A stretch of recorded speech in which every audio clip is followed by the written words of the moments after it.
Hay cosas que uno entierra con los muertos y cree que ahí se quedan. Las guarda en silencio, donde nadie las vea, y aprende a vivir encima de ese peso, como si no existiera. Durante años, durante décadas enteras, funciona, hasta que un día deja de funcionar. Doña Encarnación Robledo llevaba 40 años viviendo así, 40 años cargando, un papel que nunca debió existir, y la mañana en que su nieto entró al cuarto con esos documentos en la mano, ella supo que ya no había nada que esconder, porque aquello no era un error, era el pasado, regresando para cobrar. Si usted sabe lo que es vivir con algo que nunca se dijo, quédese. Y si esta historia le toca en algún lugar que nadie ve, déjenos su like y suscríbase a Cuentos del Viejo Campo, porque aquí hay silencios que tarde o temprano siempre encuentran la forma de hablar. Doña Encarnación Robledo llevaba 40 años parada sobre ese piso. 74 años de edad, manos que habían ordeñado vacas antes del amanecer, que habían firmado contratos con presidentes municipales, que habían enterrado a un marido y criado 4 hijos sin pedirle ayuda a nadie.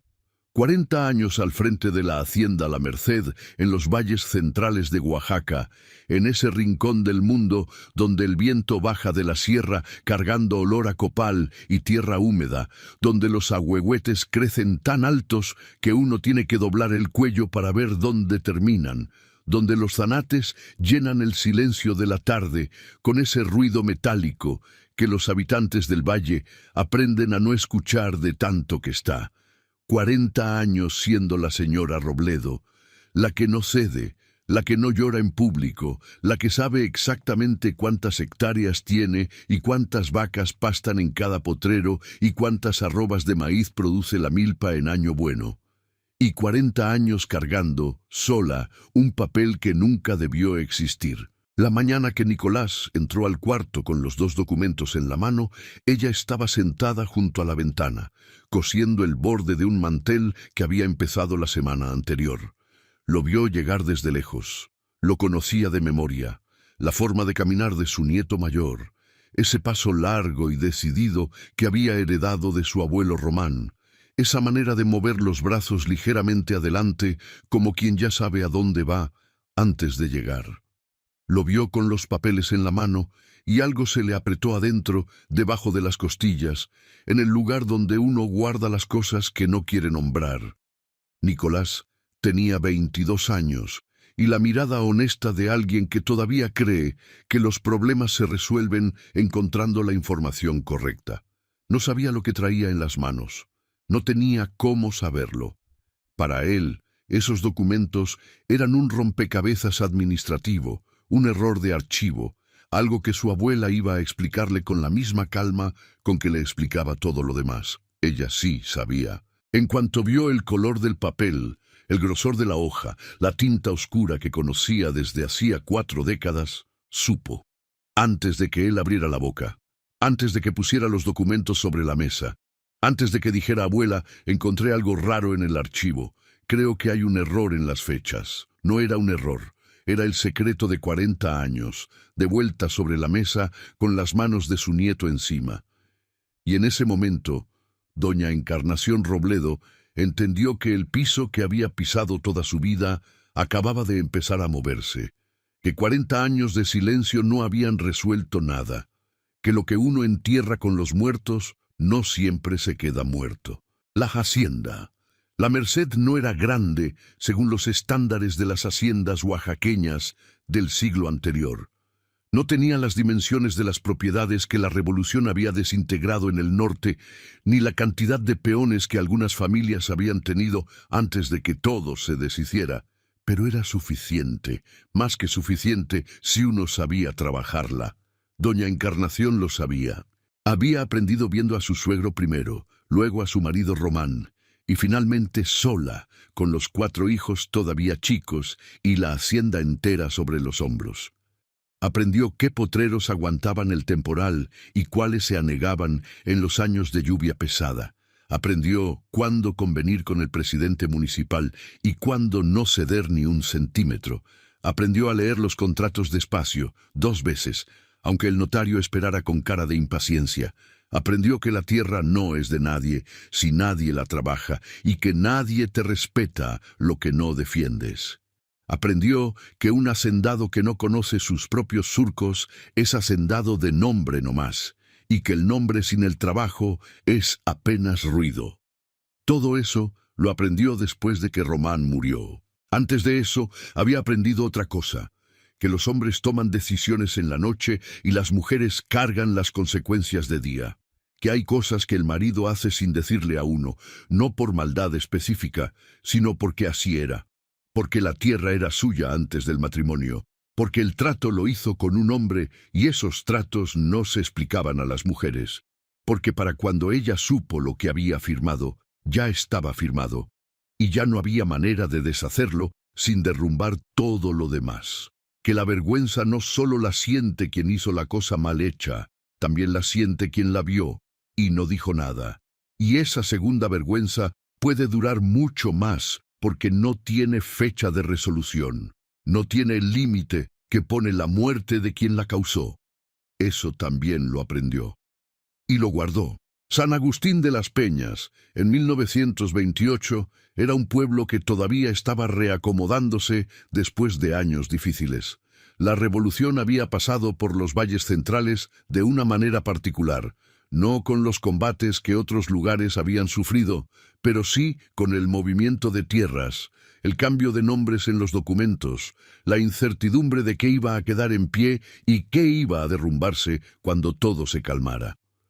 Algunas haciendas habían sido repartidas entre los jornaleros, otras habían sobrevivido reducidas a la mitad o a la tercera parte de lo que habían sido.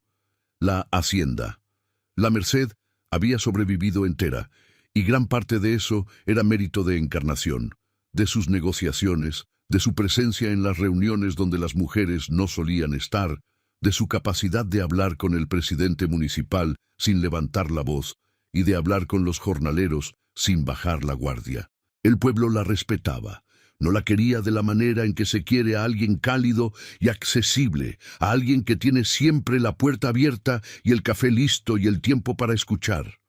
La respetaba como se respeta a un árbol que ha dado sombra en los momentos más difíciles, sin sentimentalismo, sin cercanía innecesaria, con la gratitud discreta de quien sabe que esa sombra ha estado ahí cuando hizo falta. Ella no pedía otra cosa. Nunca había pedido otra cosa. La hacienda tenía su casa principal, con paredes de adobe grueso que guardaban el fresco hasta en los meses más secos. Tenía sus corrales donde las vacas pasaban las noches, sus potreros marcados por cercas de piedra que Encarnación había mandado a reparar 3 veces en 40 años. Tenía su milpa que ella había mantenido produciendo, aunque los años de lluvia fueran irregulares y los jornaleros se quejaran de que el suelo ya no daba como antes. Tenía sus jornaleros.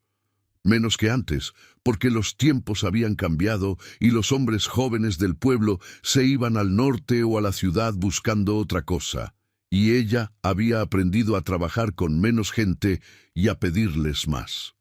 Tenía también su ahuehuete al centro del patio. Lo había plantado el abuelo de Román cuando la hacienda era nueva, según contaba la historia familiar, aunque nadie podía decir con exactitud en qué año ni con qué ocasión. Para cuando Encarnación llegó como novia, el árbol ya era alto, más alto que el muro del patio, más alto que las ventanas del segundo nivel, con ese tronco retorcido que tienen los ahuehuetes viejos, como si el árbol hubiera ido decidiendo en qué dirección crecer a lo largo de los años sin seguir ningún plan previo. En 1928 era una presencia que dominaba el patio de una manera que ya no se podía ignorar. Sus raíces habían empujado algunas piedras del empedrado. Su copa daba sombra a casi todo el espacio en las tardes, y en temporada de lluvia, sus ramas goteaban horas después de que el aguacero había parado, como si el árbol tardara en soltar lo que había recibido. Encarnación lo miraba todos los días. Era la primera cosa que veía en la mañana desde la ventana de su cuarto, antes de que saliera el sol, cuando el árbol era todavía una silueta oscura contra el cielo que empezaba a clarear. Era su manera de tomar el pulso a la hacienda. Si el árbol estaba bien, algo fundamental estaba en orden. Algo en el centro de todo seguía siendo lo que había sido. Era una certeza irracional, lo sabía. Pero 40 años de mirar el mismo árbol desde la misma ventana crean ese tipo de certeza que no necesita justificarse. Debajo de su cama, en una caja de cedro con cerradura de latón, guardaba los documentos de la hacienda. Escrituras, contratos, papeles de compraventa de los años anteriores a la Revolución y de los años posteriores. Registros de cosechas de décadas pasadas que ella misma había llevado con su letra apretada y regular. Correspondencia con presidentes municipales, con notarios, con compradores de maíz de Oaxaca ciudad. Y, al fondo de todo, envueltos en un pedazo de tela oscura que había puesto ella misma 37 años atrás. 2 documentos que nunca había mostrado a nadie y que nunca había destruido, porque destruirlos le parecía peor que guardarlos. Porque destruirlos hubiera sido como borrar una parte de lo que había pasado. Y eso se le hacía deshonesto de una manera que no sabía cómo terminar de nombrar. Nicolás llevaba 3 semanas pidiendo permiso para revisar el archivo familiar. Quería escribir la historia de la hacienda, decía. Quería entender de dónde venía la familia, qué había sido de la tierra antes de su abuelo, cómo había sobrevivido lo que había sobrevivido cuando tantas otras propiedades habían desaparecido. Era el mayor de los nietos, el más serio, el que leía libros que llegaban por encargo desde Oaxaca ciudad y que guardaba en un estante que había construido él mismo en su cuarto.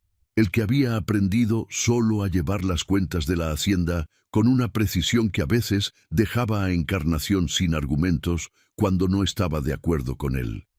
El que hacía preguntas con la paciencia de alguien que está dispuesto a esperar la respuesta el tiempo que sea necesario. Ella le había dado permiso, por supuesto que le había dado permiso. Nicolás no buscaba nada malo. Buscaba lo que buscan los jóvenes cuando empiezan a entender que vienen de algún lugar y que ese lugar tiene una historia que los precede, el origen. El problema era que el origen de la hacienda La Merced tenía una cicatriz que Encarnación había cubierto con 40 años de silencio, y que nadie le había dicho a Nicolás que el archivo familiar tenía un fondo que era mejor no remover, porque decirle eso hubiera requerido explicar por qué, y explicar por qué hubiera requerido sacar los documentos de la caja. La mañana en que todo comenzó a cambiar, Encarnación estaba en la cocina antes del amanecer. Era su hora, la hora en que la casa dormía y ella podía estar sola, con el sonido de la leña en el fogón y el olor del atole hirviendo. Se sentaba en el banco de madera que había usado desde que llegó a esa casa como novia y que había usado después como viuda y que seguía usando como abuela, sin que el banco hubiera cambiado de lugar ni ella de costumbre, y miraba el fuego y pensaba las cosas que no pensaba delante de nadie. Las preocupaciones de la hacienda, los problemas con los jornaleros, las cuentas que no cuadraban del todo, los planes para la próxima temporada. Esa mañana pensó en Román. Lo pensaba menos que antes. 40 años dan para mucho olvido, aunque uno no lo busque. La cara de él ya no llegaba con la nitidez de los primeros años, cuando el recuerdo todavía tenía textura y peso y olor. Ahora era más como una impresión, una presencia que uno sabe que estuvo ahí, aunque no pueda describir exactamente cómo era. Pero a veces volvía, con una claridad inesperada, en los momentos menos esperados. Lo pensó esa mañana con una nitidez que la incomodó. Román firmando los papeles sobre la mesa, con la lámpara de aceite encendida porque era de noche, con el hombre del cacique sentado frente a él, y ella parada en el umbral de la puerta sin que ninguno de los dos la viera. La pluma moviéndose sobre el papel, la firma, el apretón de manos. Y después Román levantando la mirada y encontrándose con los ojos de ella, y en ese momento entre los dos pasando algo que ninguno de los dos nombró nunca. No esa noche, no en los 4 años que vivió después, no en ningún momento hasta su muerte. Ella no le reclamó esa noche. Fue a la cocina, preparó el atole de los días siguientes y esperó que el sol saliera. No le reclamó al día siguiente ni la semana siguiente. No encontró el momento, o no buscó el momento, que era diferente, y él murió 4 años después sin que ella hubiera encontrado cómo preguntarle por qué lo había hecho y qué esperaba que ella hiciera con ese peso cuando él ya no estuviera para cargarlo junto con ella. Terminó el atole y lavó el tazón y salió al patio antes de que saliera el sol. El ahuehuete estaba ahí, como siempre, negro contra el cielo que empezaba a clarear, con sus ramas en esa hora pareciendo escritura que uno no sabe leer. Líneas y curvas que tienen sentido para alguien, pero no para quien las mira desde abajo. Encarnación lo miró un momento, como hacía siempre, y luego fue a ver las vacas. Esa misma tarde, Nicolás entró al cuarto con los documentos en la mano. La cena del día anterior había sido, como casi todas las cenas en la hacienda La Merced, una cosa tranquila. Nicolás había hablado de los documentos que estaba revisando. No de esos dos en específico, sino del archivo en general, de los contratos de los años anteriores a la Revolución, de los registros de cosechas, de las cartas entre su abuelo Román y personas que él no conocía. Encarnación lo había escuchado con atención, haciendo las preguntas necesarias, sintiendo la satisfacción específica de ver a un nieto que entiende de dónde viene. Teresa había comido en silencio, como era su costumbre, atenta a todo sin intervenir a menos que se le preguntara directamente. Era esa la imagen de la hacienda que Encarnación había construido en 40 años, ordenada, funcional, con sus tensiones pero también con su ritmo.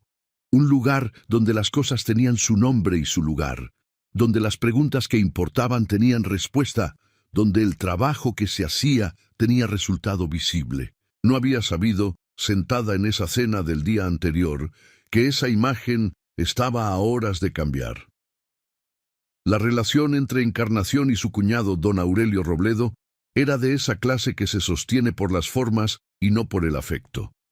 Habían aprendido a coexistir en 40 años de comidas de domingo y bautizos y entierros, de saludos correctos y conversaciones sobre el tiempo y la cosecha y las noticias del pueblo, de ese respeto cuidadoso que se tiene por alguien a quien no se quiere, pero con quien no se puede pelear porque está adentro de la familia, como un nudo que nadie sabe cómo deshacer sin aflojar también otras cosas. Aurelio tenía 71 años y vivía en el pueblo, en la casa que había heredado de su padre, a 3 cuadras de la plaza.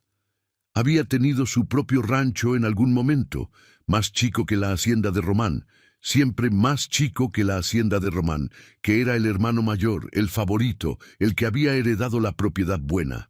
Y lo había vendido a finales de los años de la Revolución por un precio que no era bueno, pero que le había parecido suficiente entonces, cuando el futuro de cualquier propiedad era incierto. Ahora vivía de ese dinero, que ya se había reducido más de lo que él admitía públicamente, y de la producción de una pequeña milpa que trabajaban 2 jornaleros que ya no eran tan jóvenes. Encarnación no le tenía antipatía activa. Le tenía algo más sutil y más difícil de nombrar. Le tenía la incomodidad de saber que él sabía. Que esa noche de 1891, cuando Román firmó el trato con el hombre del cacique, Aurelio también estaba en la habitación. Que había visto lo mismo que ella, quizás más. Quizás había entendido más que ella en ese momento lo que el contrato significaba. Que durante 40 años los dos habían cargado el mismo conocimiento sin hablarlo nunca entre sí, como 2 personas que presencian un accidente grave en un camino y se separan cada una por su lado sin cruzar una sola palabra. Esa incomodidad la había mantenido a distancia de él de una manera que era difícil de explicar, pero que cualquiera que los observara con atención podía percibir. En los domingos de familia, Encarnación y Aurelio no se ignoraban. Eso hubiera sido demasiado evidente, demasiado fácil de notar para los hijos y los nietos. Se saludaban, cambiaban palabras, a veces hasta comentaban algo sobre la hacienda o el clima o las noticias del pueblo. Pero nunca se quedaban solos. Nunca se miraban durante más de lo necesario. Había entre ellos esa distancia específica de las personas que comparten un conocimiento que ninguna de las dos quiere tener y que ninguna de las dos puede olvidar. Lo que Encarnación nunca había considerado seriamente, porque considerarlo seriamente hubiera requerido imaginar el peor escenario posible, y ella era mujer que prefería pisar tierra firme en lugar de imaginar abismos. Era que Aurelio podía usar lo que sabía, que el conocimiento que los dos habían cargado en silencio todos esos años no era solo una carga. Era también un arma, guardada con paciencia, afilada por el tiempo, esperando el momento en que usarla tuviera más sentido que seguir guardándola. Eso era lo que ella todavía no sabía cuando Nicolás entró al cuarto con los papeles en las manos. La caja de cedro seguía debajo de la cama, como siempre, con su cerradura de latón que Encarnación abría y cerraba con una llave que cargaba en el bolsillo de su delantal, con su olor a madera vieja y a papel y a tiempo, con el pedazo de tela oscura al fondo, debajo de todo lo demás, donde nadie lo hubiera encontrado sin saber exactamente qué buscar. Encarnación pasaba todos los días junto a esa cama, se acostaba ahí cada noche, se levantaba cada mañana. 40 años pasando encima de ese secreto sin que nadie lo oliera, sin que nadie preguntara, sin que nadie buscara en el lugar equivocado. Hasta esa tarde de octubre de 1928, cuando su nieto entró al cuarto con los ojos abiertos y las manos extendidas y 2 documentos con fechas imposibles, y el mundo debajo de sus pies empezó a moverse. Nicolás puso los documentos sobre la mesa con el cuidado de alguien que maneja algo valioso sin saber exactamente cuánto vale. Los acomodó uno junto al otro, los alineó con cuidado, los alisó con la palma de la mano. Tenía esa manía, ordenar las cosas físicamente antes de hablar de ellas, como si el orden de los objetos le diera estructura para los argumentos. Encarnación lo había visto hacer eso desde que era chico. Ordenar los lápices antes de dibujar, acomodar los platos antes de comer, organizar sus papeles antes de empezar a leer. «Abuela», dijo, «encontré algo en el archivo que no entiendo». Encarnación dejó la costura sobre sus piernas. No la soltó, la dejó ahí, entre sus manos, como un ancla. Miró los documentos desde donde estaba sentada, a 1,5 metros de la mesa, y los reconoció de inmediato con esa claridad brutal que tienen las cosas que uno ha intentado no ver durante 40 años. Cuando vuelven, vuelven enteras. El color específico del papel, el grosor, la tinta oscura de una pluma que ya hacía décadas que nadie usaba, la forma en que estaban doblados, exactamente como ella los había doblado cuando los puso en la caja. «¿Qué encontraste?», dijo. Su voz salió igual que siempre. Eso era lo que los años le habían dado, entre otras cosas.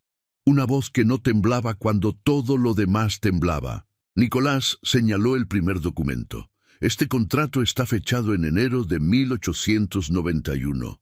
Aquí dice que el señor Román Robledo, mi abuelo, hizo un acuerdo de cesión de derechos sobre el potrero norte de la hacienda La Merced, con un tal Fortino Cisneros, representante del señor Delfino Cárdenas. ¿Ves? Aquí la firma de mi abuelo, y aquí la del representante, y aquí el monto, que es una cantidad de dinero que parece pequeña, pero que en ese año no lo era». «Sí», dijo Encarnación. «Veo. Ahora mira este». Nicolás puso el segundo documento junto al primero, alineándolo con la misma precisión. «Este es de 1892. Dice que es una escritura de rectificación, que el acuerdo de 1891 quedó sin efecto porque hubo un error en los términos originales, que la cesión nunca fue válida y que por lo tanto el potrero norte sigue siendo propiedad exclusiva de la familia Robledo. Aquí hay un sello notarial y una firma que dice Lic, Benjamín Urrutia, notario público del distrito de Oaxaca». Encarnación lo miró. Sabía lo que venía. Lo había sabido en el momento en que vio los papeles en la mano de Nicolás. «El problema», dijo Nicolás, y en su voz Había esa mezcla específica de satisfacción intelectual y preocupación práctica que tienen los jóvenes cuando encuentran una contradicción que nadie más había notado. El problema es que busqué en el registro del notariado de Oaxaca. Fui específicamente por eso, porque los documentos de este tipo siempre tienen número de registro. El licante Benjamín Urrutia fue nombrado notario en 1896, 4 años después de que supuestamente firmó este documento, y el sello tampoco corresponde al período. El diseño del sello oficial del notariado de ese distrito cambió en 1894, y este sello corresponde al diseño posterior, no al de 1892. Si este documento es de 1892, el sello no puede ser ese. O el documento está mal fechado, o el sello está equivocado, o alguien puso una fecha que no era la real. Hubo un silencio. Encarnación miró a su nieto. 21 años. Cumpliría los 22 en noviembre. Todavía era 21. Con la frente limpia del que no ha hecho nada malo. Con los ojos de alguien que genuinamente no entiende lo que encontró y genuinamente quiere que alguien se lo explique, que ella se lo explicara, que hubiera una explicación simple, de archivo mal organizado, o de copias equivocadas, o de errores del escribano que pasaban en esa época. Ella podría habérsela dado. Hubiera sido fácil. Un error del escribano, Nicolás. Esas cosas pasaban más de lo que uno cree. Los documentos de esa época no son siempre confiables. Deja eso ahí que no tiene importancia. Él le hubiera creído. Era su abuela. Le creía. Hubiera guardado los documentos, hubiera seguido con su investigación del archivo, y la caja de cedro hubiera seguido debajo de la cama. Pero no pudo. No porque hubiera tomado en ese momento la decisión heroica y consciente de decir la verdad. No fue así de limpio, no fue así de deliberado.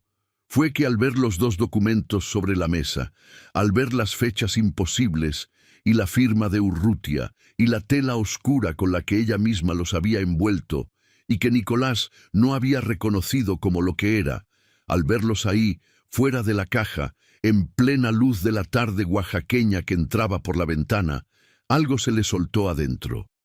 No de golpe, no como una ruptura, como cuando se afloja un nudo que llevaba demasiado tiempo apretado. Primero una fibra, luego otra, luego el nudo entero cediendo en una sola tensión larga que no produce ruido, pero que deja todo diferente. «Guarda esos documentos», le dijo a Nicolás. «Guárdalos en la caja donde los encontraste y no los saques de ahí hasta que yo te diga». «Pero, abuela, ¿qué significa?» «Nicolás, guárdalos». Él la miró, reconoció el tono. Ese tono que ella usaba cuando había tomado una decisión y no había argumento que la moviera, cuando hablar más era desperdiciar palabras. Tomó los documentos, los dobló con cuidado exactamente como los había encontrado y los guardó en el bolsillo interior de su camisa, junto al pecho. Esa noche, Encarnación no durmió. Pasó la noche sentada en el banco junto al fogón apagado, con la oscuridad del cuarto alrededor y el silencio de la hacienda dormida afuera. Era la misma oscuridad de siempre, el mismo silencio de siempre. La respiración de los animales en los corrales, el coyote lejano en los cerros, el viento que a veces bajaba de la sierra cargando humedad de las partes altas.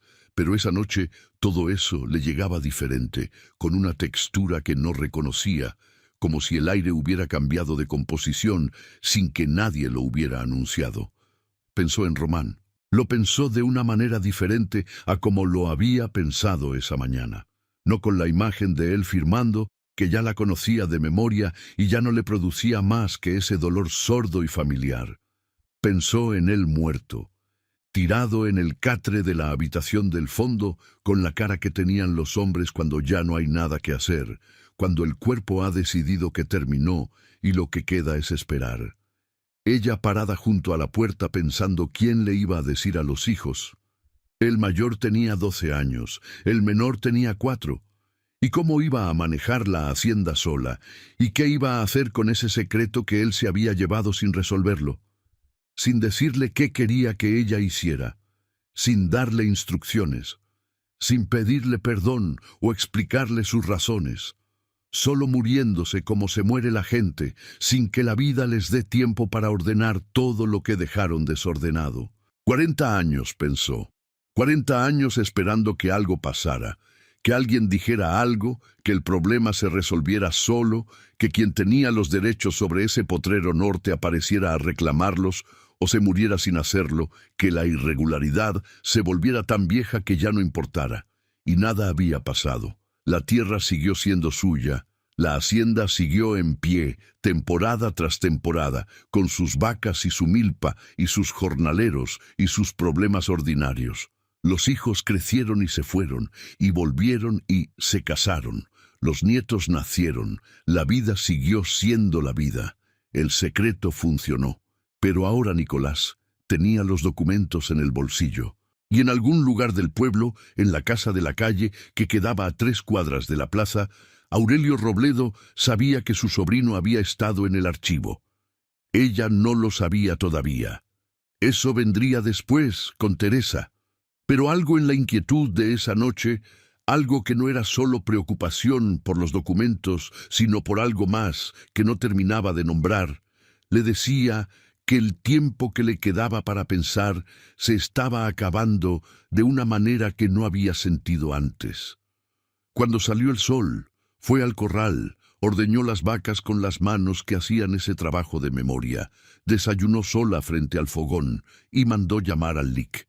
Benjamín Urrutia. El licenciado Benjamín Urrutia tenía 68 años y llevaba más de 30 ejerciendo el notariado en San Agustín de las Peñas. Era un hombre delgado, de movimientos precisos, de esos que parecen más altos de lo que son, porque siempre están derechos. Hablaba poco y escuchaba mucho, esa combinación que distingue a los notarios buenos de los que solo saben redactar documentos. Tenía la capacidad particular de no mostrar sorpresa ante nada de lo que le contaran, que era un rasgo profesional pero también de carácter. Era alguien que había visto demasiado en 30 años de notariado de pueblo para escandalizarse por lo que la gente hace cuando cree que nadie está mirando. Conocía a Encarnación desde antes de que ella llegara a la hacienda. La había conocido de niña, cuando su padre venía al pueblo por asuntos de comercio y la traía consigo porque era la mayor y ya ayudaba con las cuentas.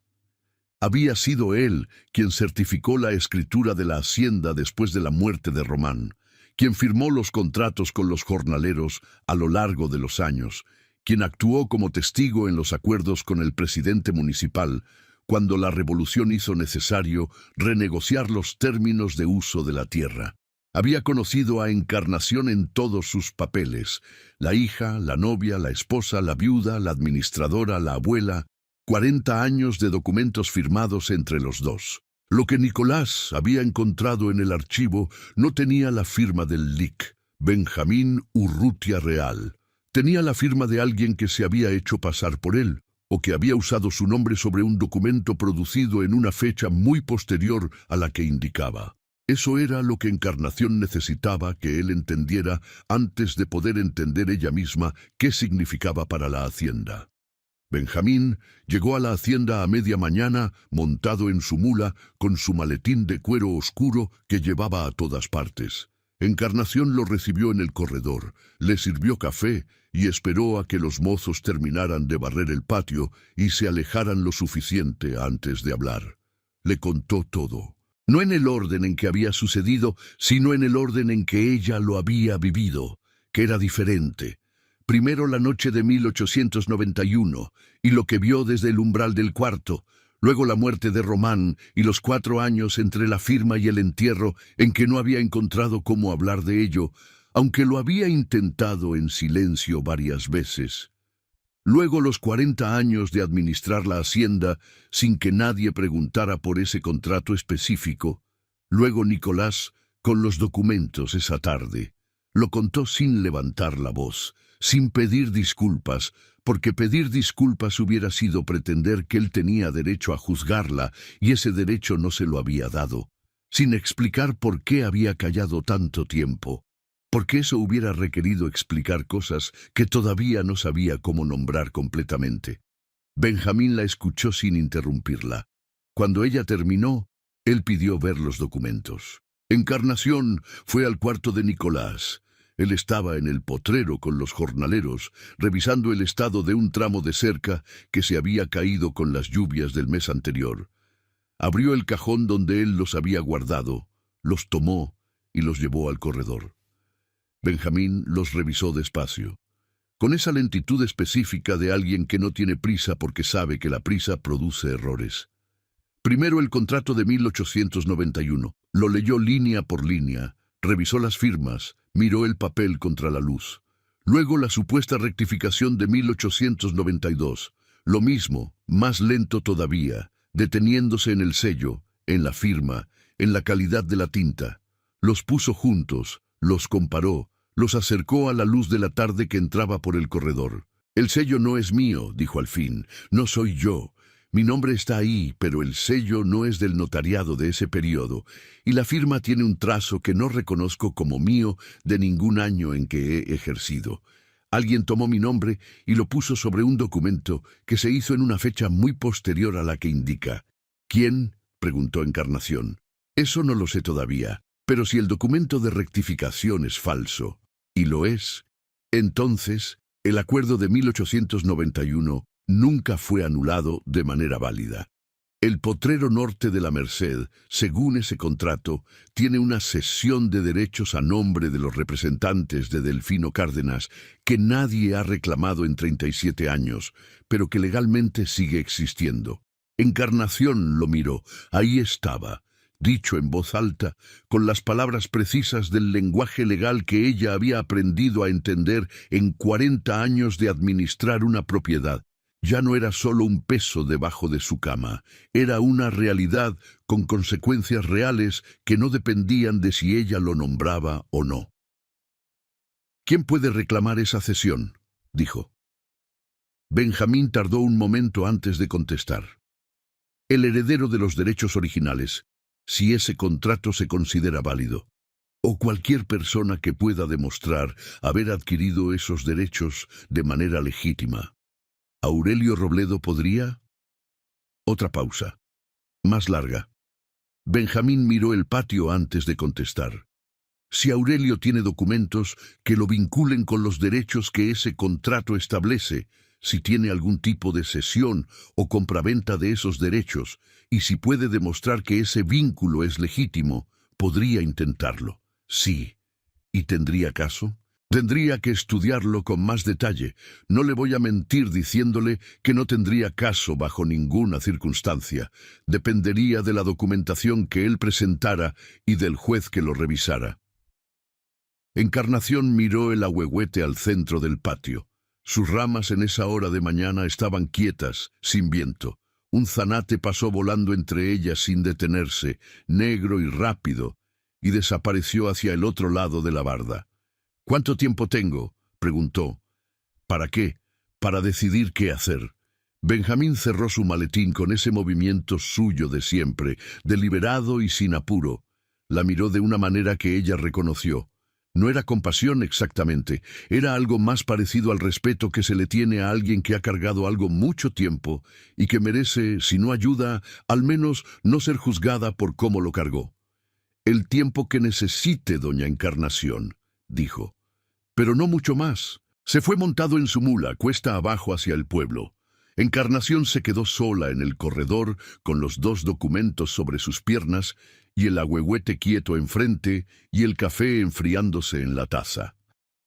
Teresa Robledo, la esposa de Nicolás, nora de Encarnación desde hacía 3 años. Era una mujer de 20 años, oriunda de un pueblo más al sur, de los que quedan en las faldas de la sierra, donde el frío llega antes que en el valle y la milpa se da en suelos más duros. Era callada de una manera que podía confundirse con timidez, pero que Encarnación había identificado desde el primer domingo que la trajo Nicolás.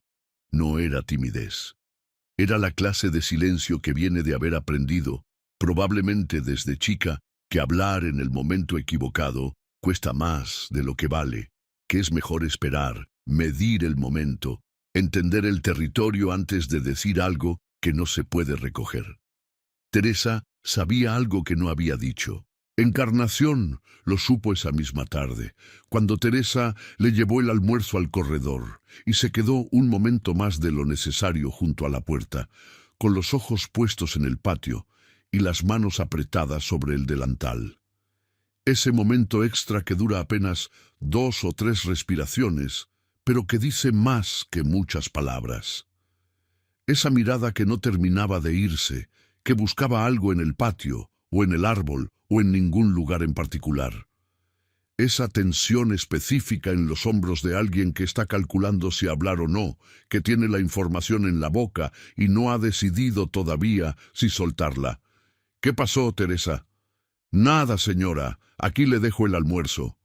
Teresa. La joven no se fue. Tampoco habló de inmediato. Se quedó parada junto a la puerta, con el delantal entre las manos ahora, retorciéndolo sin darse cuenta. Encarnación esperó. Había aprendido a esperar. Era una de las cosas que los años le habían dado, además de la voz que no temblaba. La paciencia de quien sabe que el silencio a veces produce más que la pregunta.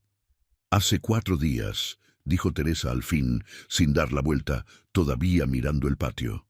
«Fui al pueblo a comprar hilo. Pasé por la calle de don Aurelio y su puerta estaba abierta, la puerta principal, la que da a la calle. Estaba hablando con alguien adentro. No entré, no vi quién era. Solo escuché la voz. Y escuché que decía que Nicolás había estado en el archivo y que era el momento. Eso fue exactamente lo que escuché. Era el momento». «¿Y no dijiste nada?» Teresa tardó. Sus manos dejaron de retorcer el delantal. Tenía miedo de lo que Nicolás iba a pensar cuando supiera que yo había escuchado algo y no había dicho nada desde el principio. Y tenía miedo de don Aurelio. Él tiene esa manera de mirar cuando uno dice algo que no le conviene que... No terminó la frase. Encarnación la dejó sin terminar. ¿Cuándo fue eso exactamente? El lunes, 4 días antes de que Nicolás encontrara los documentos en el archivo. Encarnación miró el almuerzo sobre la mesa. El frijol negro, las tortillas dobladas en el trapo para que guardaran el calor, el chile molido, el vaso de agua, todo en orden, todo donde debía estar, como si el mundo siguiera siendo el mismo que había sido esa mañana cuando ella salió a ver las vacas. «Gracias, Teresa», dijo. «Ve a atender lo tuyo». La joven se fue. Encarnación no tocó el almuerzo. Así que Aurelio lo sabía. Lo había sabido antes de que Nicolás encontrara nada, porque llevaba tiempo esperando ese momento. Había sabido que Nicolás estaba en el archivo. Alguien se lo había dicho, o lo había visto él mismo, o había mandado a alguien a ver, y había entendido que el reloj que llevaba 40 años detenido acababa de ponerse en marcha, que si el sobrino encontraba los documentos, el secreto iba a salir de todas formas, y que era mejor ser él quien lo presentara que esperar a que saliera solo. Era el momento, había dicho, 40 años de silencio, y ahora era el momento. 3 días después de esa conversación con Teresa, llegó el papel. Lo trajo un muchacho del pueblo, un chamaco de 12 años, descalzo, al que Encarnación no reconoció, que tocó a la puerta principal de la hacienda y entregó el sobre al mozo sin decir nada, y se fue corriendo sin esperar respuesta. El mozo fue a buscar a Encarnación, que estaba en la milpa revisando los surcos con el capataz, viendo cómo habían quedado después de las últimas lluvias del temporal.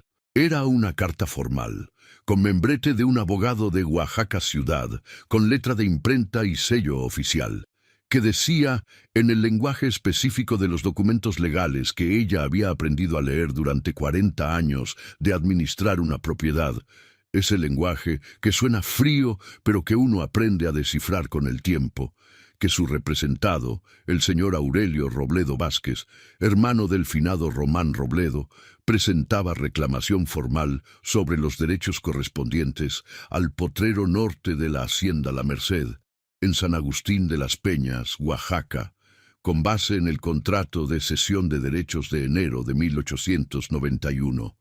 del cual su representado tenía copia certificada y solicitaba que en un plazo de 30 días la señora viuda de Robledo respondiera formalmente o de lo contrario, el asunto se presentaría ante el juzgado de primera instancia correspondiente. Copia certificada. Aurelio tenía copia del contrato original. Había esperado 40 años y tenía los documentos en orden. Encarnación dobló la carta con un movimiento tranquilo, como si fuera correspondencia ordinaria. La metió en el bolsillo del delantal. Miró los surcos de la milpa. El maíz en esa época del año ya estaba alto, verde todavía con el temporal que había entrado bien esa temporada, las matas derechas y bien espaciadas, exactamente como ella las supervisaba cada año desde que empezaba la siembra. «Capataz», dijo, «siga usted con esto, voy adentro». Entró a la hacienda, fue directo al cuarto de Nicolás, cerró la puerta y lo esperó sentada sobre la silla junto a la ventana. Nicolás llegó a mediodía, con el polvo del potrero todavía en los zapatos. Al verla ahí, supo que algo había pasado. La conocía lo suficiente para leer esa postura, esa quietud específica que no era tranquilidad, sino concentración absoluta, el cuerpo de alguien que ha tomado una decisión y está esperando el momento de ejecutarla. Se sentó en la cama sin preguntar. Esperó. Encarnación le dio la carta. Lo vio leerla. Lo vio fruncir el ceño al principio, luego entender, luego volver a leer más despacio. Cuando terminó, levantó los ojos y la miró con una expresión que ella no le había visto antes. No era exactamente enojo, era algo más complicado y más difícil de nombrar. Era el momento específico en que alguien descubre que el suelo bajo sus pies tiene una grieta que lleva mucho tiempo ahí y que nadie le había mostrado. ¿Los documentos que encontré en el archivo tienen que ver con esto? Sí. ¿Tú sabías que existían? Sí. Nicolás puso la carta sobre sus rodillas. Afuera, los zanates hacían su ruido de mediodía. Ese escándalo metálico que subía y bajaba como marea, que los habitantes de los valles centrales aprenden a no escuchar de tanto que está. Pero en ese cuarto, en ese silencio entre los dos, el sonido de los zanates era lo único que existía. ¿Desde cuándo lo sabes?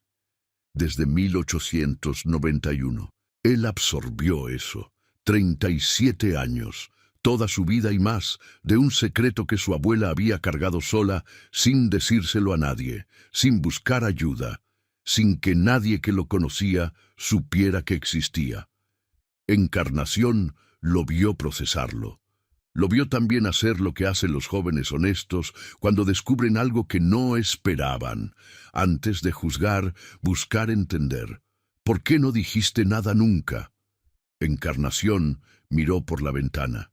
El ahuehuete estaba ahí, con sus ramas quietas en el calor del mediodía, porque cuando lo supe ya estaba hecho, y tu abuelo era el que lo había firmado, dijo, porque si lo decía se iba a caer todo lo que él había construido, y yo tenía 4 hijos que criar y una hacienda que manejar sola, y no sabía cómo hacer las 2 cosas al mismo tiempo, y porque me dije que si nadie lo reclamaba en 10 años, el problema se había resuelto solo con el tiempo.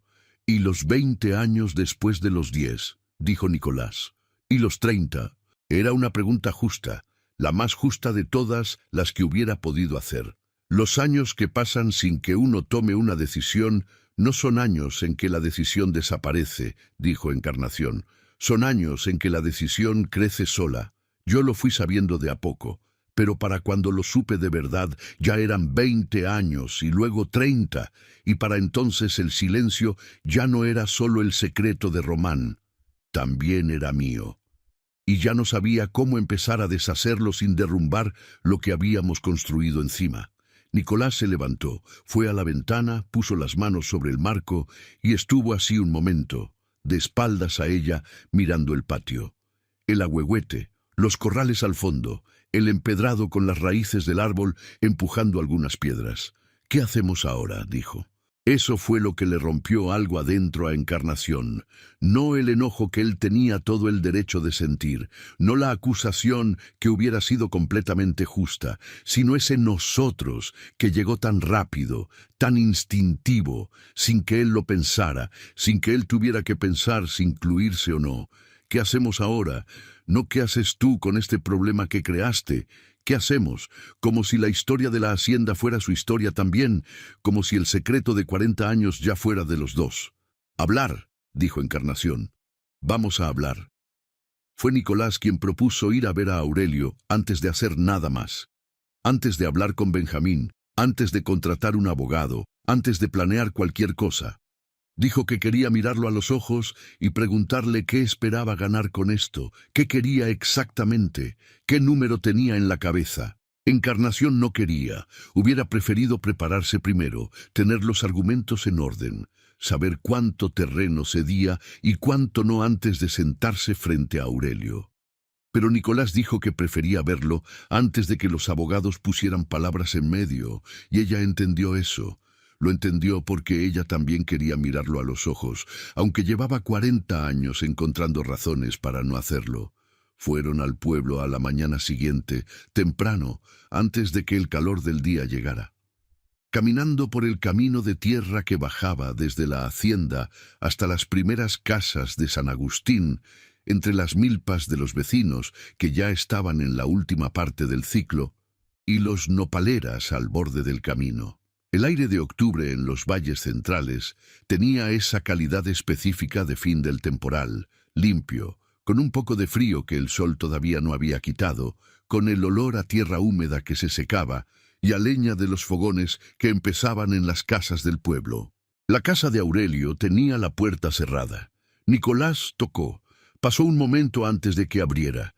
Una mujer que trabajaba ahí, que los miró con expresión neutral sin decir nada y fue adentro a llamar a don Aurelio.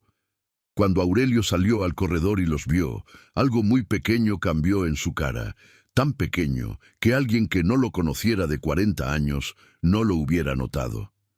Encarnación lo notó. Se sentó en la silla de madera que tenía junto a la pared, con los brazos sobre los apoyabrazos, con esa actitud de tranquilidad que a ella le dijo inmediatamente que no era tranquilidad, sino control deliberado. «Qué bueno que vinieron», dijo. «Era necesario hablar antes de que esto se fuera al juzgado». «¿Cuánto tiempo llevas esperando este momento?», dijo Nicolás. «Sin preámbulo, sin rodeo». Aurelio lo miró. Luego miró a Encarnación. Desde que supe que el muchacho estaba revisando el archivo, dijo, aunque la espera empezó mucho antes que eso. «¿Por qué no dijiste nada en todos esos años?», dijo Nicolás. «Estabas ahí esa noche, sabías lo del contrato. ¿Por qué esperaste 40 años para presentar una reclamación? Porque no tenía los documentos suficientes para que prosperara. El contrato original lo tenía Fortino Cisneros, que era quien había actuado como representante. Tardé casi 20 años en rastrear a los herederos de Cisneros y convencerlos de darme copia certificada. Y luego esperé el momento correcto. Y el momento correcto es cuando tu sobrino tiene 22 años y acaba de casarse y está empezando a entender la hacienda», dijo Encarnación. Aurelio la miró. Por primera vez en 40 años, directamente, sin el filtro de la cortesía de los domingos familiares, sin la distancia calculada que los dos habían mantenido como acuerdo no dicho. «El momento correcto es cuando el problema va a salir de todas formas», dijo. «Prefería ser yo quien lo pusiera sobre la mesa antes de que saliera solo y de peor manera». «¿Qué quieres exactamente, Aurelio? Lo que dice la carta, los derechos correspondientes al Potrero Norte, o su equivalente en dinero, si prefieres así. Yo no vine a pelear, Encarnación. Nunca quise pelear. Quiero lo que es justo». «Lo que es justo», repitió ella. «¿Y desde cuándo te preocupa lo justo?». Él no contestó eso. Lo dejó caer al silencio, como se dejan caer las cosas para las que no hay respuesta buena. «Ese contrato tiene preguntas sin respuesta limpia», dijo Encarnación. «¿Qué preguntas? ¿Quién lo anuló? ¿Y cómo?» «Hubo un silencio de esos que son específicos entre personas que comparten un secreto. Un silencio que no es vacío, sino muy lleno, que contiene todo lo que ninguno de los dos ha dicho, pero que ambos saben. Aurelio no cambió de expresión, pero algo en sus manos se tensó. Algo muy pequeño, en la manera en que sus dedos presionaron el brazo de la silla de madera. «No sé de qué hablas», dijo. Encarnación lo miró un momento largo, sin apuro. «Sí sabes», dijo. «Y ese es el problema de los secretos, Aurelio. Cuando uno los guarda, los otros también los guardan. Y cuando uno los suelta, los otros también los sueltan». Se levantó. Nicolás se levantó también. Salieron a la calle sin esperar respuesta y caminaron de regreso a la hacienda con el sol ya subiendo y el calor de octubre comenzando en los valles centrales. Lo que Encarnación no le había dicho todavía a Aurelio, y tampoco le había dicho completamente a Nicolás, era lo que tenía guardado en la memoria desde hacía 15 años. El nombre de Fulgencio Cisneros y lo que ese nombre significaba. Esa tarde, cuando regresaron a la hacienda y se sentaron en el corredor con agua fresca y el calor del mediodía afuera, ella se lo contó todo. El documento de rectificación de 1892 era falso. Eso ya lo habían establecido. Pero había una pieza más que ella había guardado. El hermano de Fortino Cisneros, llamado Cástulo, había sido quien produjo ese documento falso. Lo había hecho varios años después de 1892, cuando se dio cuenta de que sin una anulación formal del contrato original, la situación quedaría indefinida y potencialmente peligrosa para la familia Robledo. Lo había hecho, según le contó a Encarnación en una sola conversación larga y difícil, para proteger a Encarnación misma, que en ese momento era una viuda joven con 4 hijos y una hacienda que manejar. Lo había hecho mal, con nombre falsificado y sello equivocado, pero lo había hecho con esa intención. Cástulo había muerto en 1915. Antes de morir, le había contado todo a su hijo Fulgencio. Y Fulgencio Cisneros le había escrito carta a Encarnación hacía 15 años, cuando supo por rumores que Aurelio Robledo estaba buscando documentos relacionados con el contrato de 1891.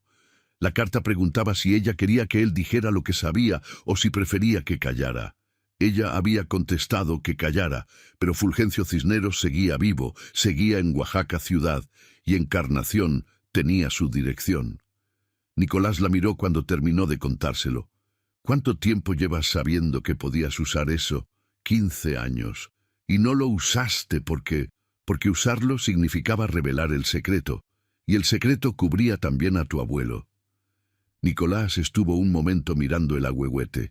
La tarde estaba bajando, y las sombras se alargaban sobre el empedrado. «Mi abuelo está muerto, abuela», dijo. «Sí», dijo Encarnación, «pero yo no». Hubo entre los dos ese silencio que se necesita, el que permite que 2 personas lleguen al mismo punto desde lugares diferentes, sin que una tenga que arrastrar a la otra. «¿Qué quieres hacer?», dijo Nicolás. «Hablar», dijo Encarnación, «lo que debí haber hecho hace 40 años». Los días que siguieron fueron los más difíciles que Encarnación había vivido desde los meses después de la muerte de Román. No por el miedo lo había domesticado hacía mucho, sino por la particular incomodidad de deshacer con palabras lo que uno ha construido con silencio durante 40 años. Mandó carta a Fulgencio Cisneros en Oaxaca. La escribió de noche, a la luz de la lámpara, con su letra que no había cambiado mucho en 40 años. Apretada, regular, sin adornos. La carta era breve. El momento había llegado, como los dos habían sabido que podía llegar, y si él seguía dispuesto a decir lo que sabía, ella necesitaba que viniera. Fulgencio contestó en una semana. Estaría en San Agustín antes de que terminara el plazo de los 30 días. Mientras esperaba, Encarnación habló con sus hijos. Esta fue la parte que más le costó, más que la carta, más que las conversaciones con Nicolás y Benjamín, más que 37 años de cargarlo sola. Habló con ellos uno a uno, en orden de edad. Les contó la noche de 1891, la firma, la muerte de Román, el silencio de 40 años, los documentos que Nicolás había encontrado, la carta de Aurelio. Todo. Sin adornos y sin disculpas, porque pedir disculpas antes de que ellos preguntaran hubiera sido presuponer lo que ellos sentirían, y eso no era su lugar. Los primeros días, después de cada conversación, fueron difíciles. El mayor no le habló en 3 días, no como castigo deliberado, sino porque necesitaba ese espacio para procesar, y él era de los que procesan en silencio. La segunda, que había heredado el temperamento de Román, lloró con la clase de enojo que no sabe a dónde ir y que se mezcla con tristeza hasta que uno no sabe bien qué está sintiendo. El tercero guardó silencio como hacía con todo, esperando que las cosas se asentaran antes de pronunciarse. El cuarto, el más joven, fue el que menos tardó. «Mamá, ¿qué necesitas de mí?» No fue reconciliación rápida. Fue lo que son estas cosas cuando son reales. Complicado, doloroso, necesario. La clase de conversaciones que dejan a uno cansado, pero con algo resuelto que no se podía resolver de otra manera. En medio de eso, llegó otra nota de Aurelio. Esta vez directa, sin abogado, con su letra. Decía que estaba abierto a negociar si ella quería evitar el juzgado, que entre familia era mejor arreglar las cosas sin llegar a los tribunales. Encarnación leyó la nota, la dobló, la guardó. No contestó. Teresa buscó a Encarnación una tarde de esas semanas, cuando Nicolás estaba en el potrero y la hacienda estaba quieta. Llegó al corredor con los ojos que tenía cuando había pensado mucho tiempo en algo y necesitaba decirlo antes de que se le gastara el valor. «Señora», dijo, «quiero decirle algo. Siéntate». Teresa se sentó. Puso las manos sobre las rodillas, las manos quietas. Esa postura suya, de quien se prepara para decir algo difícil.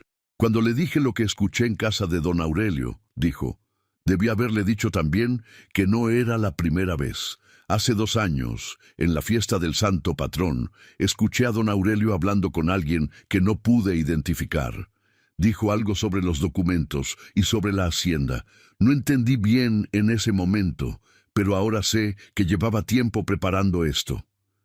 ¿Por qué no lo dijiste antes?» Teresa bajó los ojos. «Porque no estaba segura de lo que había escuchado. Y porque tenía miedo de meterme en algo que no me correspondía. Soy la nora, señora. Llegué de fuera. No quería que pensaran que yo inventaba problemas donde no los había. No quería que Nicolás pensara que yo lo complico todo». Encarnación la miró. Reconoció ese miedo. No exactamente igual al suyo, pero de la misma familia. El miedo de hablar cuando uno no está seguro de si su voz tiene lugar. El miedo de que crean que uno exagera o que busca problemas. «Tu lugar está donde tú decidas que está», dijo Encarnación. «En esta hacienda, en esta familia, si dices la verdad, tu lugar está, siempre estuvo». Teresa la miró. Algo en ella se asentó. No del todo, pero de esa manera en que las personas se asientan cuando alguien les dice que pertenecen a algo y lo dice en serio, sin condiciones. «¿Puedo decir lo que sé cuando sea necesario?» «Sí», dijo Encarnación, «cuando llegue el momento, sí». Fulgencio Cisneros llegó a San Agustín de las Peñas el día 27 del plazo. Era un hombre de 54 años, delgado, con la cara de los que cargan algo durante mucho tiempo y han aprendido a hacerlo sin que se les note. Llegó en la mañana con un maletín viejo que evidentemente había hecho ese viaje antes. Encarnación lo recibió en el corredor con el lic. Benjamín Urrutia presente. Testigo neutro, presencia formal, alguien cuya firma daba peso legal a lo que se iba a decir. Fulgencio abrió el maletín. Adentro había una carta escrita de puño y letra de su padre Cástulo antes de morir en 1915. La carta describía lo que había hecho. El documento de rectificación de 1892 lo había producido él mismo, con ayuda de un escribano de Tlacolula que ya no vivía, usando el nombre del lic, Benjamín Urrutia, sin su conocimiento. Lo había hecho para proteger a la señora viuda de Robledo y a sus hijos de una situación legal que él creía que podía usarse en su contra. Lo había hecho con buena intención y con mala ejecución. Benjamín leyó la carta 2 veces. Luego la puso sobre la mesa. Esto establece que el documento de rectificación fue producido sin mi conocimiento y con mi nombre falsificado, lo que significa que ese documento es inválido, lo que a su vez significa que el contrato de 1891 nunca fue anulado de manera legítima. Los derechos de cesión sobre el Potrero Norte siguen siendo de los herederos de Cárdenas, y yo soy el único heredero vivo de esa línea, dijo Fulgencio. Silencio. Encarnación lo miró. Luego dijo, ¿y qué quiere hacer con esos derechos? Mi padre hizo algo deshonesto, dijo Fulgencio. Lo hizo con buenas intenciones, pero lo hizo mal. Yo he cargado eso casi 40 años. No vine a quitarle nada, doña Encarnación. Vine porque usted me llamó y porque creo que era tiempo de que esto se resolviera de manera que los dos pudiéramos vivir sin seguir cargándolo. Propongo que el LIC Urrutia certifique mi testimonio sobre el documento falso, que quede registrado y que a cambio los derechos sobre el Potrero Norte queden cancelados formalmente. Yo los cedo a la Hacienda sin pago, porque es lo correcto. ¿Por qué?, dijo Encarnación. Porque soy el hijo de un hombre que actuó mal, y no quiero ser el que se beneficia de eso. Benjamín asintió. Arreglable todo eso. Complicado, con papeleo y tiempo, pero arreglable, siempre y cuando Aurelio no tuviera documentos adicionales. Aquí está el problema, dijo Benjamín. El señor Aurelio ya presentó reclamación formal basada en el contrato de 1891. Si se establece que la rectificación es falsa, él va a argumentar que el contrato original es válido y que los herederos de Cárdenas le cedieron esos derechos. Le cedieron, dijo Encarnación. Fulgencio apretó los labios. Mi madre le vendió algo a Aurelio Robledo en 1921. Yo era joven y no entendí bien qué era. Cuando crecí y pregunté, ella dijo que había sido una deuda vieja, pero ahora entiendo que fue una cesión de derechos sobre el contrato de 1891. El silencio que siguió ocupó el corredor entero.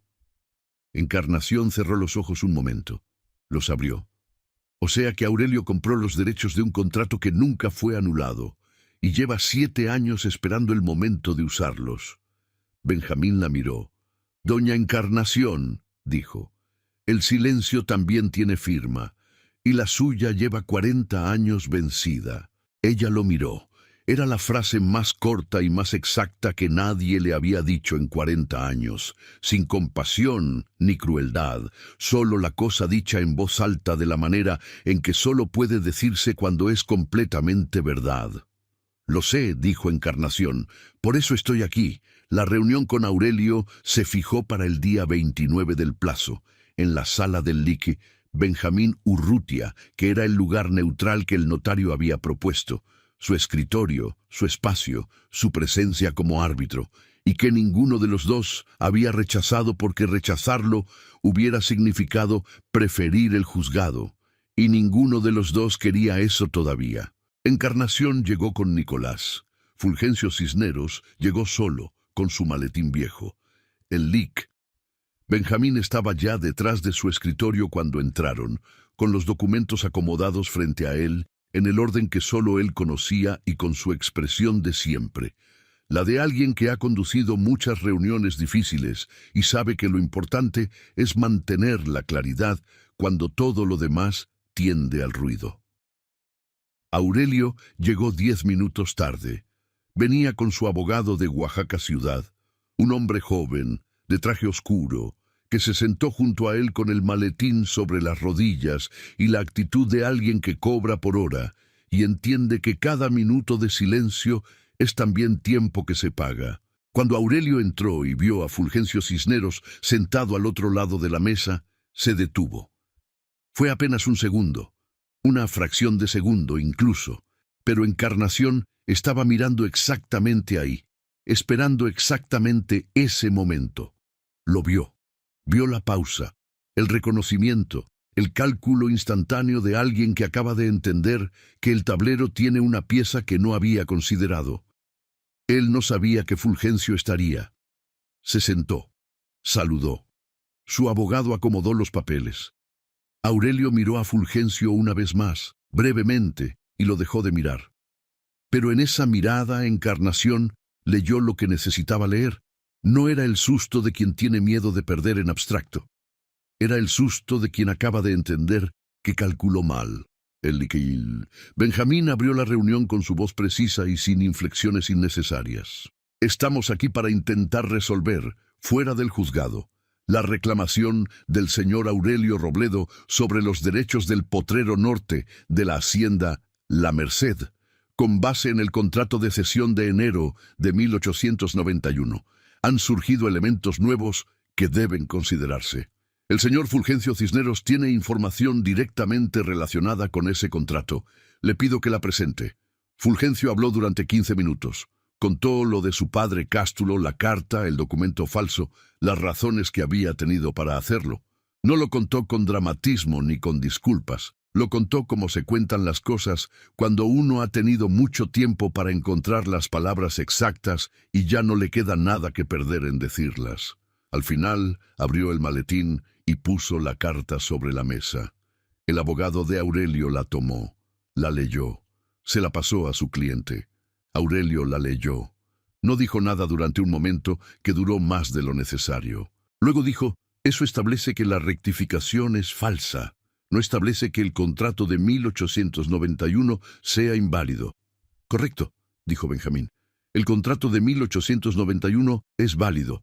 Los derechos que establece también son válidos. La pregunta es, ¿a quién pertenecen esos derechos ahora? A mí, dijo Aurelio. Mi madre me los cedió en 1921 por compraventa formal. ¿Tiene esos documentos? El abogado los sacó del maletín. Benjamín los tomó. Los revisó despacio, con esa lentitud que los demás podían leer como lo que era. No duda, sino cuidado. Esta compraventa está firmada por la señora Remedios Cisneros, viuda de Cisneros, dijo, pero el señor Fulgencio Cisneros, hijo de esa señora y heredero directo, no aparece como parte de la transacción. En 1921, él tenía 25 años, era mayor de edad. Una cesión de derechos que afecta una herencia familiar en general requiere el conocimiento de los herederos directos. Fulgencio, ¿usted sabía de esta compraventa en 1921? No, dijo Fulgencio. Mi madre lo hizo sola, sin decirme nada. ¿Estaría dispuesto a declararlo formalmente? Sí. El abogado de Aurelio empezó a hablar sobre los derechos de las viudas para disponer de sus bienes. Un argumento técnicamente válido y que Benjamín no descartó, porque no era su lugar descartarlo. Pero era también un argumento que abría la puerta a una disputa larga y cara. Una disputa que Aurelio tendría que librar con sus propios fondos. Fondos que Encarnación sabía, aunque no lo dijo, no eran abundantes. Fue Nicolás quien habló entonces. No había dicho nada hasta ese momento. Había estado con las manos sobre la mesa y los ojos atentos, escuchando todo sin perder un detalle. Don Aurelio, dijo, llevo semanas revisando los números de la hacienda. El potrero norte produce en promedio 200 arrobas de maíz en año bueno. Si usted tiene derechos sobre ese potrero desde 1921, tiene derechos sobre 7 años de producción que no recibió. Eso es una deuda que la hacienda tendría que pagar si el juzgado le da la razón. Pero también es una deuda que usted tendría que demostrar ante ese juzgado. Y para eso necesita que la compraventa de su madre sea reconocida como válida sin el consentimiento del heredero directo. ¿Y usted está diciendo? Dijo el abogado. Estoy diciendo que hay un camino largo y uno corto. El camino largo puede durar años y nadie sabe quién gana. El camino corto es que don Aurelio retire la reclamación a cambio de una cantidad única que la hacienda le paga como reconocimiento de que existió un conflicto real que merece resolución. ¿Qué cantidad? Nicolás dijo una cifra. No era pequeña. Equivalía a 2 años de producción del potrero, en números que él había calculado despacio y bien. Era suficiente para que Aurelio viviera con cierta comodidad por varios años, si lo administraba con cuidado. Y era también, sin que Nicolás lo dijera explícitamente, suficiente para que aceptar fuera más razonable que pelear. Aurelio miró a su abogado. El abogado levantó ligeramente los hombros. Ese gesto que en el lenguaje de los abogados significa podría ser peor. Fue entonces cuando Teresa entró. Encarnación la vio llegar por la puerta de la calle. Había venido sola, con el chal sobre los hombros, con los ojos que tenía cuando había tomado una decisión, y ya no la estaba discutiendo con ella misma. «Perdonen que interrumpa», dijo. «Soy Teresa, esposa de Nicolás Robledo». Benjamín asintió brevemente que continuara. «Quiero decir algo sobre cuándo el señor Aurelio decidió presentar esta reclamación. 4 días antes de que Nicolás encontrara los documentos, escuché al señor Aurelio decirle a alguien que era el momento, que Nicolás estaba en el archivo y que era el momento. Lo que eso significa es que el señor Aurelio no presentó esta reclamación porque encontrara nueva información legal. La presentó porque creyó que el secreto iba a salir de todas formas y prefirió ser el primero en presentarlo». Silencio. Aurelio la miró con la cara de alguien que acaba de perder una pieza que creía que nadie había visto. «Eso no cambia la validez de los derechos», dijo el abogado. «No», dijo Benjamín, «pero establece el contexto de la reclamación, y ese contexto tiene peso si esto llegara a un juzgado». Fue el momento en que Aurelio tomó su decisión. Encarnación lo vio hacerlo. Lo vio en la manera en que sus manos se soltaron del borde de la mesa, en la manera en que su espalda se acomodó diferente en la silla. No era rendición total. Era el cálculo frío de un hombre que entiende cuando el terreno ya no da para más. Habló en privado con su abogado. El abogado habló con Benjamín. 20 minutos de intercambios en voz baja, mientras Encarnación y Nicolás y Teresa esperaban sentados sin hablar, con el sonido de la calle afuera, el paso de una carreta, las voces de alguien que venía del mercado, los pájaros en los árboles de la plaza. El acuerdo fue este. Aurelio retiraría la reclamación formal a cambio de la cantidad que Nicolás había propuesto. Fulgencio Cisneros daría testimonio formal de que el documento de rectificación de 1892 era falso y cedería sus derechos sobre el Potrero Norte a la Hacienda La Merced. El Lic. Benjamín certificaría todo. El asunto quedaría resuelto sin juzgado y sin sentencia pública. No era victoria limpia, no podía serlo, no después de 40 años. Era lo que era. El resultado de 40 años de silencio resuelto en 30 días de hablar, con un costo real y concreto que la Hacienda iba a sentir en las cuentas de los próximos meses, pero que la Hacienda iba a aguantar, porque era una Hacienda que había aguantado cosas más difíciles. Cuando salieron a la calle, el sol de octubre estaba ya en la mitad del cielo. El aire tenía ese olor de los valles centrales cuando el temporal termina. Polvo. Copal de las casas con altar, el mezquite de los cerros, algo a tierra que empieza a secarse. Nicolás caminó junto a ella. Teresa caminaba un paso atrás, como era su costumbre, pero esta vez con los hombros diferentes, con la postura de alguien que ha hecho algo que le costó y que sabe, sin que nadie se lo confirme, que lo hizo bien. «¿Cómo te sientes?», dijo Nicolás. Encarnación pensó en la pregunta. Era una pregunta que merecía una respuesta real, no la respuesta fácil. 40 años de silencio y 30 días de hablar dejaban una sensación que no se resumía en una sola palabra. No era alivio, no todavía, no era alegría. Era algo más parecido a lo que siente uno cuando baja de un lugar muy alto y los pies finalmente tocan tierra plana. Las rodillas todavía recuerdan el esfuerzo. Los pulmones todavía se están ajustando, pero el piso ya no se mueve. «Ya no se mueve. Más liviana», dijo al fin. Siguieron caminando hacia la hacienda. El acuerdo tardó 2 semanas más en formalizarse con todos los papeles que el Lic. Benjamín exigió. Hubo revisiones, copias certificadas, registros. Benjamín fue meticuloso. Era su manera, siempre lo había sido, y Encarnación lo agradeció porque esa meticulosidad significaba que cuando todo quedara registrado, quedaría bien registrado, sin ambigüedades, sin huecos por donde algo pudiera filtrarse después. El día que firmaron el último documento, Encarnación fue sola al patio, cuando todos se habían ido. Estaba anocheciendo. El ahuehuete era negro otra vez contra el cielo que se apagaba en naranja y morado, igual que esa mañana del principio cuando había pensado en Román y había salido a ver las vacas, y la tarde había traído a Nicolás con los documentos. El árbol no había cambiado, los valles centrales no habían cambiado, San Agustín de las Peñas no había cambiado, ella sí, no de una manera que los demás fueran a notar fácilmente. No era el tipo de cambio que se ve en la cara o en la manera de caminar.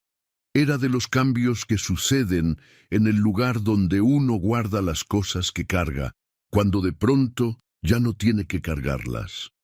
Fue al cuarto. Sacó la caja de cedro de debajo de la cama, la puso sobre la cama y la abrió. Los documentos que importaban ya no estaban ahí.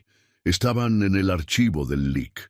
Benjamín, certificados, registrados, con toda la historia que les correspondía, la verdadera historia, la completa, no la versión que 40 años de silencio habían construido encima. En el fondo de la caja quedaba la tela oscura, vieja y arrugada, que había envuelto esos papeles 37 años. Encarnación la sacó. La miró un momento. La dobló con cuidado, igual que la había puesto hacía tanto tiempo, y la dejó sobre la colcha de la cama. Luego cerró la caja vacía y la volvió a poner debajo de la cama. Aurelio Robledo firmó el retiro de su reclamación sin más palabras que las necesarias. No hubo conversación adicional. El domingo de familia del mes siguiente mandó recado de que no se sentía bien. El mes después tampoco vino. Encarnación no mandó a preguntar. No lo perdonó. No en el sentido de borrar lo que había hecho. 40 años de espera calculada, de silencio usado como estrategia, de guardar un arma para usarla en el momento de mayor ventaja, eso no se borraba con un papel firmado. Pero tampoco era algo que ella necesitara cargar ahora. Ya tenía suficiente con lo que había cargado durante 40 años. Lo que sí hizo, en esas semanas, fue entender algo que no había terminado de entender. Que Aurelio también había cargado su propio silencio, que había sabido desde 1891 lo mismo que ella y que también lo había guardado sin saber bien qué hacer con ello, también esperando un momento que tardó décadas en llegar. Que el resentimiento que lo movía, la convicción de que Román siempre fue el favorito, de que la hacienda buena nunca debió quedarle a él solo, era un resentimiento real, construido en décadas de verse en el lugar equivocado de la comparación, aunque no justificara lo que hizo. Las personas que hacen cosas malas casi nunca las hacen desde un lugar completamente vacío. Eso no era compasión, era algo más frío y más exacto. Era entender, y entender, a sus 74 años, le parecía suficiente. Nicolás y Teresa se quedaron en la hacienda. Era lo que ya habían planeado. Meses antes de todo esto, habían decidido quedarse a trabajar la tierra, aprender lo que Encarnación sabía y que todavía no les había enseñado del todo. Pero ahora, esa decisión tenía un peso diferente al que tenía antes. No era el peso de heredar algo sin complicaciones, sin historia, sin cicatrices. Era el peso de heredar algo con todo lo que le pertenecía, con los años buenos y con los que no lo fueron, con los documentos en el archivo y con la historia que esos documentos contaban, con el ahuehuete que seguía creciendo en el centro del patio. Teresa fue la que más la sorprendió. Encarnación la había respetado desde antes de esto, pero después de verla entrar sola a esa sala con el chal sobre los hombros y decir lo que sabía sin que nadie la mandara, con el miedo que evidentemente sentía y que no la detuvo. Después de eso había algo más. No era admiración de lejos, era reconocimiento. El reconocimiento de una mujer que ha decidido que su voz tiene lugar.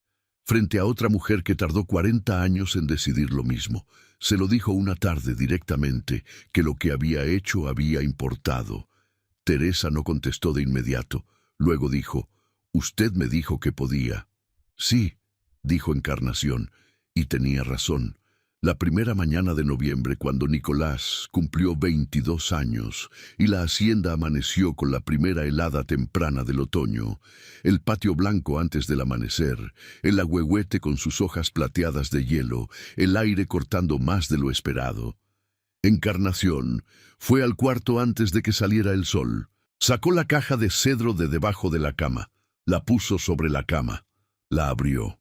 Adentro estaban ahora los documentos nuevos, el acuerdo firmado con Aurelio, las certificaciones del LIC, Benjamín, el testimonio de Fulgencio, la carta de su padre Cástulo. La historia de la hacienda, completa ahora, con sus partes buenas y sus partes que no lo eran, con los nombres de todos los que habían estado ahí y lo que cada uno había hecho. La caja siguió abierta mientras ella se preparaba para salir, se puso el rebozo, se calzó los zapatos, fue a la ventana y miró el ahuehuete un momento. El árbol estaba cubierto de hielo en las ramas bajas, quieto en el frío de la mañana, tan viejo y tan grande que el hielo de noviembre no lo iba a afectar. No cerró la caja antes de salir, no porque necesitara ver lo que había dentro, ya lo sabía, sino porque durante 40 años la había tenido cerrada y ya era tiempo de dejar que el aire entrara. El patio estaba blanco, el ahuehuete estaba ahí, la hacienda estaba en pie y doña Encarnación Robledo, 74 años, salió a ver las vacas. Si esta historia le llegó adentro, si le recordó que los silencios que guardamos para proteger a alguien también terminan protegiéndonos a nosotros y que ese precio tiene que pagarse tarde o temprano. Le pido que la comparta con alguien que la necesite escuchar. Suscríbase a Cuentos del Viejo Campo si todavía no lo ha hecho. Active la campanita para no perderse ningún relato y deje su like para que más personas encuentren estas historias. ¿Y usted? ¿Alguna vez cargó un silencio que creía que protegía a alguien y terminó descubriendo que también lo estaba protegiendo a usted mismo? Cuéntenos en los comentarios. Aquí, en Cuentos del Viejo Campo, cada historia que comparte vale.